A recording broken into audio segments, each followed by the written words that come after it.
What happens when love is tested not by betrayal, but by bills? Angela Oakley, wife of NBA legend Charles Oakley, has broken her silence in an explosive revelation how money troubles nearly destroyed their marriage. I went against him, she admits. But why? What happened behind closed doors that forced her to choose between loyalty and survival? The truth is more shocking than you could ever imagine. When we think of celebrity marriages, especially those involving sports icons, we picture glamour, luxury, and financial freedom that most of us can only dream of. The mansions, the designer clothes, the life we envy from the outside looking in.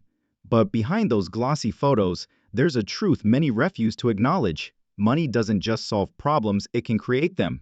Angela Oakley, the strong and graceful wife of former NBA enforcer Charles Oakley, is now pulling back the curtain on a chapter of their marriage most never knew existed.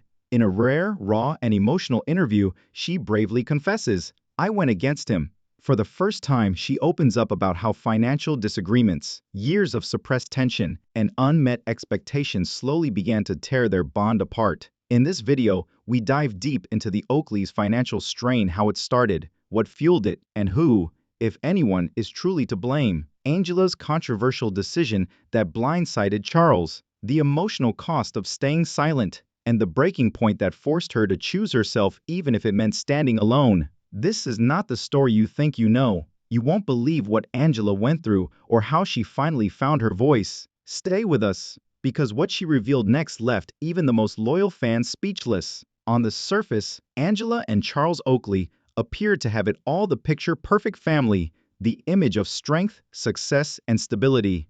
Charles, the legendary NBA powerhouse known for his grit and loyalty, built his reputation as a fierce protector. But behind the scenes, the truth is far more complex than we could ever have imagined. Despite her intelligence and grace, Angela tended to avoid the limelight, but according to many who knew her, she was the unifying factor. The Oakleys gave forth a united front for years. They were revered for enduring the highs and lows of celebrity without the usual media controversies, and they were spotted courtside at games and photographed at private gatherings. The increasing tension behind the scenes, particularly with regard to money, how it was spent, where it was going, and who was making the choices, was invisible to the general public. Angela has always had a keen eye for money. She had learned the worth of a dollar from her upbringing. She also valued the luxury that came with Charles's success, but she also thought that stability, openness, and careful preparation were important. However, those principles don't always take center stage in the professional sports industry. There were quiet conflicts starting to emerge behind the Oakley household doors. Angela became aware of financial irregularities, illogical investments, mysterious withdrawals, and debts that didn't fit their way of life. She posed inquiries. She expressed her worries. However, she encountered opposition rather than candid discussions. Charles, like many elite athletes, was accustomed to being the man who didn't need to justify himself, the defender and the provider. Angela's questions seemed to him to be an indication that he didn't trust his judgment. The rift started when Angela felt as though she was being excluded from her own life. However, what really was going on with their funds? And why did Angela feel so alienated from her own marriage all of a sudden? Angela Oakley had no idea that she would end up overseeing her marriage's finances. She had faith in Charles. After all, here was a man who had spent decades supporting his family, defending teammates with unwavering commitment, and competing against basketball giants on the court. However, she had no idea how that confidence would soon be put to the test. Little red flags were raised at the beginning. Angela saw business transactions she had never heard of, credit card bills she had never seen before, and late notices coming in the mail. Quietly and slowly, she started going through bank statements in an attempt to solve a puzzle that she was unaware was missing components. She was stunned by what she discovered. Hundreds of thousands of dollars had been stealthily spent on side projects and dangerous restaurant bets. The worst of all were unfiled taxes and legal letters that may have jeopardized their house, assets, and future, as well as past debts from former business partners that were never reported. I remember sitting at the kitchen table, holding these papers in my hand, thinking, what else don't I know? Angela recalled in a recent interview, it was more than simply the financial risk for Angela. It was the betrayal of emotions. She had centered her life on collaboration and trust. She felt invisible when she learned that important choices were being taken without consulting her or knowing about them, and that her name appeared on documents she had never seen or signed. It was a fog of silence, she said. She got less responses the more queries she posed. At times, Charles grew aloof, protective, and even irate. Her digging was perceived by him as a challenge to his dominance. It wasn't about power, though. For Angela, it has to do with safety, safeguarding her future, her marriage, and most all, her dignity. She said that I wasn't attempting to manipulate him. I was attempting to keep us safe. However, the more I spoke up, the more I felt like I was the enemy, standing on the other side of the room. The emotional burden started to wear thin at that point. Angela started to have trouble sleeping. She was always nervous, wondering if the following mail envelope would contain another shocking revelation. She stopped going to parties. Even with close friends, she started to retreat and isolate herself. She lied and smiled when others inquired how she was doing, saying, "I'm fine." However, she wasn't. She later acknowledged that the woman who had supported him for all those years was beginning to sob softly in the background. There was more to this dispute than just money. It was a complete crisis of identity. Angela had lost sight of her role in the partnership. Was she merely a bystander or a partner? Even yet, she hadn't yet reached her most contentious choice. Angela Oakley was more than just emotionally spent by this point. She had to make a decision. She was exhausted from the strain of silence, tension, and secrecy. In the mirror, she no longer recognized herself. The self-assured woman who had proudly stood next to a sports legend suddenly felt like a ghost in her own house. Angela was drowning beneath the surface as Charles carried on with his life as if nothing had happened, smiling for the cameras, making appearances, and maintaining his dignity. She was aware that something needed to change. However, going against her husband would be the one thing she feared the most if she made that move. The breaking point, according to Angela, was a calm morning. No quarrels, no boisterous altercations, simply an epiphany.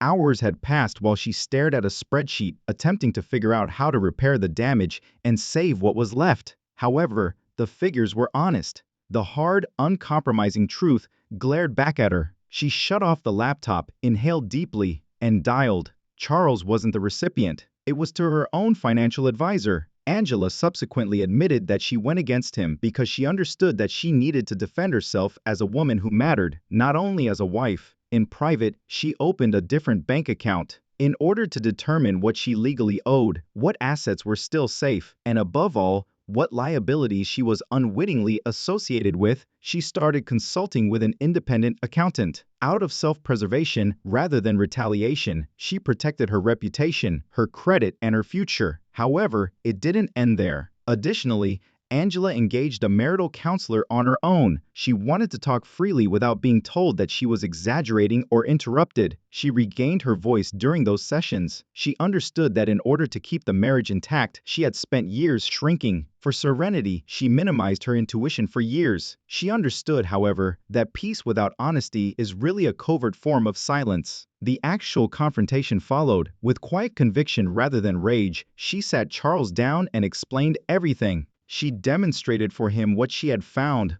what she had done, and why. She told him that although she loved him, she was no longer able to see her own life unfold. Their marriage needed to change from a dictatorship to a partnership if they were to stay together. It was poorly received by Charles.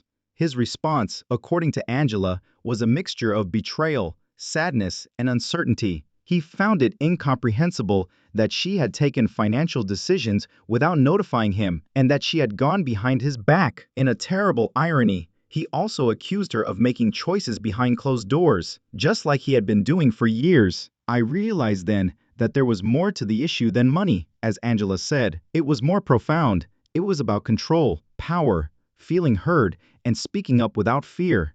The fallout was severe. The pair seldom communicated for weeks. Angela doubted that they would survive. Family and friends saw the stress. Behind the scenes, a tempest was building, although the press was unaware of it yet. However, this is when the narrative takes yet another unexpected turn. Angela Oakley knew there would be repercussions when she chose to defend herself financially without her husband's approval, but she didn't anticipate becoming into the antagonist in her own romance. Charles responded quickly and icily. Initially, there was quiet. He retreated, unwilling to have any genuine dialogue. Her storm had turned into the man who had previously protected her from the craziness of the outside world. Angela remembers times of intense sadness when she was treated like a stranger by the guy she loved. Not because she had betrayed him, but rather because she had the courage to stand alone. Inside their house, the tension grew intolerable. Easy conversations become cold standoffs. No more late-night conversations or shared dinners. The deafening stillness of emotional estrangement took the place of the once comfortable silence between two individuals who knew one another well. The public outcry followed. Within NBA circles, rumors and blog entries started to spread. Even though Angela never went public at first, speculation started to circulate. Why was she no longer attending events? Why was Charles more frequently spotted by himself? What became of the picture-perfect pair? The internet did what it always does when she eventually spoke, giving a brief, extremely raw interview about the pressure money had caused on their marriage. It took sides. She revealed that I was referred to as greedy. They claimed that I was unappreciative and that I had no right to criticize a man who had supported me for so long. The story was reversed. Angela had been excluded from financial choices for years, but now she was being accused of betraying her husband,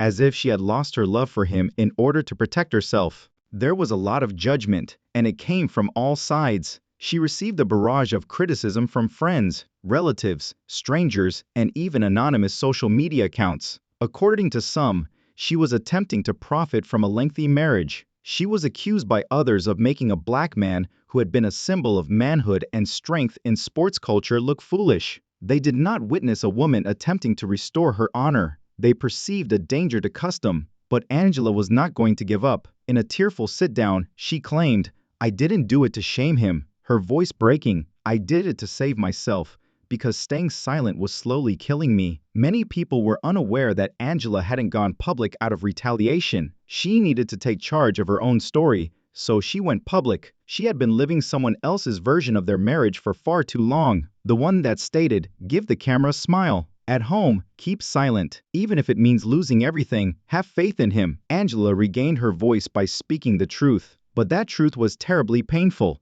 She disclosed that in their darkest hours, she would weep by herself in their bedroom, hoping for a sign that she hadn't made a mistake or irreparably damaged her marriage. On certain evenings, I questioned whether I had ruined us, or was I the only one with the guts to declare that something was already broken. Nevertheless, something surprising started to occur among the pain and uncertainty. Other females started contacting them, women in comparable circumstances. Women who were married to influential men who dominated the narrative, the finances, and the choices. Women who had also been accused of disloyalty for just posing inquiries. In a society that frequently silences women in favor of strong men, Angela emerged as a silent voice of bravery. She also refused to take the guilt any longer, even though she never stated that she was a victim. Here's the unexpected turn though. Charles Oakley remained silent for weeks. He disregarded the rumors and turned down invitations for podcasts and interviews. It was Charles in his best form, restrained, protective, and emotionally fortified. In private, however, the harm was already done. He was deeply affected by Angela's subdued disobedience, not only as a spouse, but also as a man who had spent decades in the intensely competitive and hyper-masculine NBA. Vulnerability was seen as weakness in this world,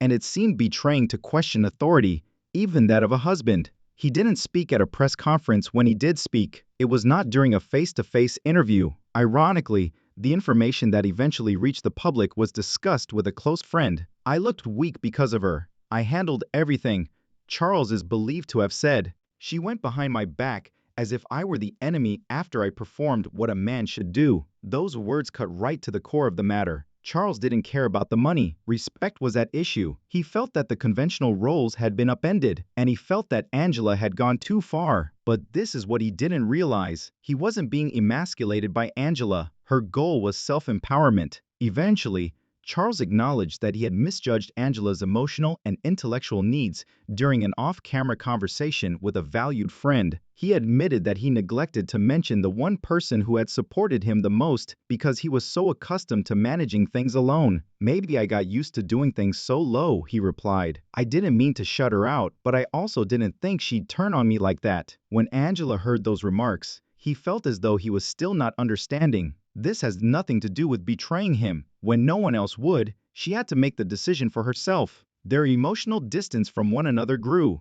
They started speaking in more transactional terms. Long silences, brief texts, and simple check-ins. They still shared a roof, but you could feel the difference between them. However, this is what most surprised folks. Charles never really expressed regret. He recognized the problems. Even though he was aware of his errors, he was unable to convey what Angela most needed. "I apologize for making you feel unimportant." At times, the lack of an apology is louder than the apology itself, Angela subsequently stated. Angela maintained her composure in spite of the heartbreak. She refrained from snapping. In the press, she didn't take offense. Rather, she concentrated on her own recovery. She started keeping a journal, going to therapy on a regular basis, and even serving as a mentor to younger ladies going through similar experiences. Her suffering served as a platform for her to achieve freedom rather than celebrity. This is where the story takes a new turn. Months after their altercation, Charles came into the room one evening and said something Angela had never heard him say before. "You were not incorrect. All I wanted was for you to be wrong." Although it wasn't an apology, it was the most vulnerable thing she had ever seen him do. What she stated for the first time was, "I saw the man, not the legend. For a little instant, we were merely two individuals attempting to comprehend one another." However, the question still stood, was that one instant sufficient to keep the marriage intact? Or was it too late already? Once more, Angela found herself at a crossroads. But this time, she wasn't by herself. She had her truth, her voice, and her freedom.